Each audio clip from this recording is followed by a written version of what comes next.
৬২ বছরে প্রথম নির্বাচনে জয় জয়কার বিজেপি। লোকসভার পর তমলুকের সমবায়ে উড়ল গেরুয়া আবির। ১৯৬১ সালে স্থাপিত হয়েছিল মির্জাপুর সমবায় কৃষি উন্নয়ন সমিতি। এতদিন কোনো নির্বাচন হয়নি, সিলেকশনের মাধ্যমে গঠন করা হতো বোর্ড। ৬২ বছর পর প্রথম নির্বাচনে জয় জয়কার বিজেপি।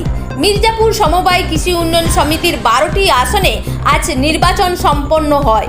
তৃণমূল দিয়েছে ১২টি আসন, বিজেপির পক্ষ থেকেও ১২টি আসনে প্রতিনিধি দেওয়া হয়েছিল। ১২টি আসনে জয়লাভ করে বোর্ড গঠন করল বিজেপি। তৃণমূলের দাবি, যারা লক্ষ লক্ষ টাকার আর্থিক দুর্নীতির সাথে জড়িত মানুষ তাদেরকেই ভোট দিয়েছে সমবায় নির্বাচনে। অপরদিকে সম্পূর্ণ দাবি অস্বীকার করেছে বিজেপি। বিজেপির দাবি, তৃণমূল নিজেরাই চোর, এই চোরেদের মানুষ ভোট দেয়নি। তাই মির্জাপুর সমবায় সমিতি নির্বাচনে দুর্নীতিগ্রস্ত তৃণমূলকে পরাস্ত করতে আমরা বিজেপির তরফ থেকে ১২-১২তে জয়ী হয়েছি। Mirzapur SKUS limited. বলছি, এই সমবায় সমিতি কবে প্রতিষ্ঠিত? ১৯৬১ সাল। আপনাদের কি নির্বাচন হয়েছিল? না, এই প্রথম নির্বাচন। আগে সিলেকশন হতো? না, সিলেকশন বলতে এই যে ১৯৬১ সালে সমবায় যে নির্বাচন ১৯৭৮ সালে কমায় চলে যায়। যারা বর্তমান শাসক দল এখন তৃণমূল বলে যে পরিচিত, তারা তখন কংগ্রেস ছিল। ১৯৭৮ সালে পুরা সমিতির টাকা পয়সা লোপাট করে একদম কোমায় পাঠিয়ে দেয়। এই উত্তম পাল আজকে ডাইরেক্টরের বোর্ড হয়ে ২০০২ সালে এই কোমা থেকে আমি এই সোসাইটিটাকে বের করে নিয়েছি। আমি ডাইরেক্টর বোর্ডে থাকি ৬ বছর, তারপর ৮ সাল থেকে বর্তমান এক সেক্রেটারি হিসেবে আছি। আজকে যে নির্বাচন হলো, কি ফল হলো? ফল একবারে ১২-১২। আপনারা ১২টাই সিট দিয়েছিলেন? হ্যাঁ, 12টাই সিট দিয়েছিলাম। আর তৃণমূল কত দিয়েছিল? তৃণমূল 12 দিয়েছিল। জিততে পারেনি? না, জিততে পারবে কি করে? তৃণমূল একটা অভিযোগ করছে যে বিস্তর এখানে দুর্নীতি হয়েছে। আচ্ছা, দুর্নীতির মাধ্যমে ওরা তো চোর, জানেন তো, ওরা চোর। কারণ ওদের মন্ত্রী নেতা সব তো জেলে। কারা চোর? আমরা কি চোর? একটা জেলে আছি? ওয়েস্ট বেঙ্গলে বিজেপি জেলে আছে? কেউ জেলে নেই। সেই জন্য আজকে নির্বাচনে আমি 100% আজকে ক্ষমতায় আসবো বলে পুনরায়, সেই জন্য বাজনা পার্টি আবির টোটাল আমি বুক করে রেখেছিলাম। এই চোরকে মানুষ ভোট দেবে না, এই সারা গ্রামের মানুষ জানে। জনগণ তো চোরকে আসল সে তো বিচার করে দিয়েছে। আমার নাম উত্তম পাল। হ্যাঁ, আমি প্রার্থী, আমি এক সেক্রেটারি। নির্বাচন ছিল? হ্যাঁ, নির্বাচন আজকে ছিল। এখানে 12টা সিটের জন্য নির্বাচন হয়েছিল। সেখানে 24 জন প্রার্থী ছিলেন, দুটো পক্ষ, একটা বিজেপি এবং আর একটা টিএমসি দলের। সম্পূর্ণ সবগুলোই বিজেপি পেয়েছে 12টাই দেখলাম। না, আপাতত কোনো আসন দেয়নি। সমবায়ের ভোটে তো বোঝা যায় না, কোনো প্রতীক চিহ্ন থাকে না। বিজেপি 12টা হ্যাঁ, জয়লাভ করেছে। অ্যাকচুয়ালি আমি এই সমিতির ম্যানেজার, আর সমবায়ের এতেই আছে। আপনার নাম? করুণ বেলাই।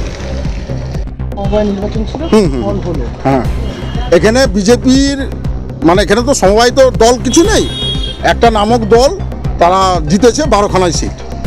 হ্যাঁ, এবার যেটা কথা হচ্ছে যে ১৯৬১ সালের সমবায় এতদিন তো ইলেকশন না, সিলেকশনই চলতো। এই গ্রামে দুটো বুথ বিজেপি জিতে যাওয়ার জন্য তারা ইলেকশন চাইছিল, ইলেকশন হয়েছে।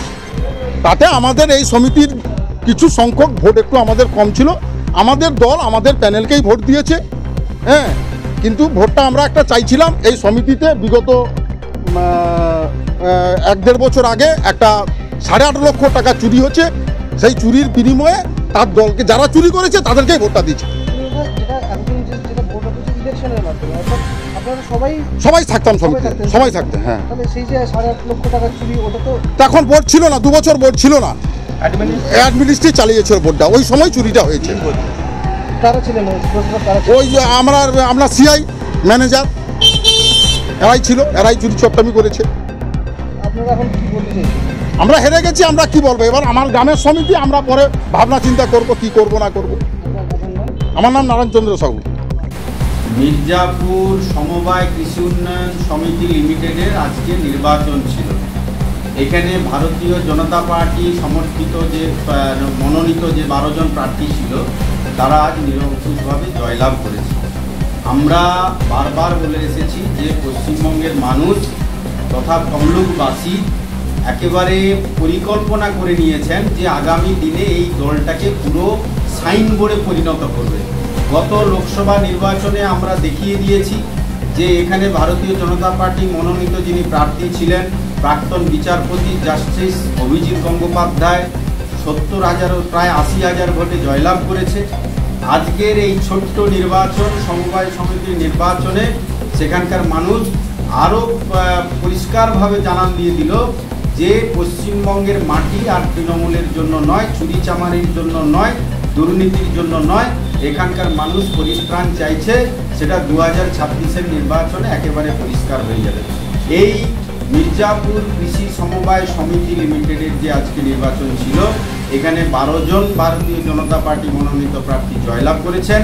এর আগে মানে মিলিজুলি করে ওরা বোর্ড গঠন করেছিল, কোনো নির্বাচন হচ্ছিল না, এই হেরে যাওয়ার ভয়ে ওরা নির্বাচন করছিল না, কিন্তু আজকে সেই নির্বাচন হয়েছে। অনেক আন্দোলনের পরে আজকে নির্বাচন অনুষ্ঠিত হয়েছিল এবং সেই নির্বাচনে ভারতীয় জনতা পার্টি দেখিয়ে দিয়েছে সেখানকার মানুষের অভিপ্রায় কী, তারা কি চাইছে এবং কি করতে চাইছে। আজকের তমলুক ব্লকে আমরা প্রায় 12টি অঞ্চলে ভারতীয় জনতা পার্টি এই মুহূর্তে ক্ষমতায় আমরা আসতে পারি লোকসভার নির্বাচনের ফলাফল অনুযায়ী। তা সত্ত্বেও তমলুক ব্লকে তৃণমূলের নেতারা যেভাবে বিমাতৃসুলভ আচরণ করছেন বিজেপি সমর্থকদের উপর, এখনও বলছি তারা যদি ঠিক না হয়ে যান, আগামী দিনে কিন্তু আপনাদের মন্ত্রী পরিষদের সদস্যরা যেভাবে জেলে আছেন, আপনারাও সেই জেলে যাওয়ার জন্য প্রস্তুত হয়ে থাকুন। আমার এটুকুই বলার ছিল এবং আমরা অবশ্যই বলতে পারি আগামী 2026-এর নির্বাচনে ভারতীয় জনতা পার্টির সরকার পশ্চিমবঙ্গে প্রতিষ্ঠিত হবে। এখানকার মানুষ সেটা বারে বারে বুঝিয়ে দিয়েছে এবং সেটা 2026-এ প্রমাণ হয়ে যাবে। আমি আশিস মণ্ডল, সহসভাপতি ভারতীয় জনতা পার্টি তমলুক সাংগঠনিক জেলা এবং বিরোধী দলনেতা তমলুক পঞ্চায়েত সমিতি।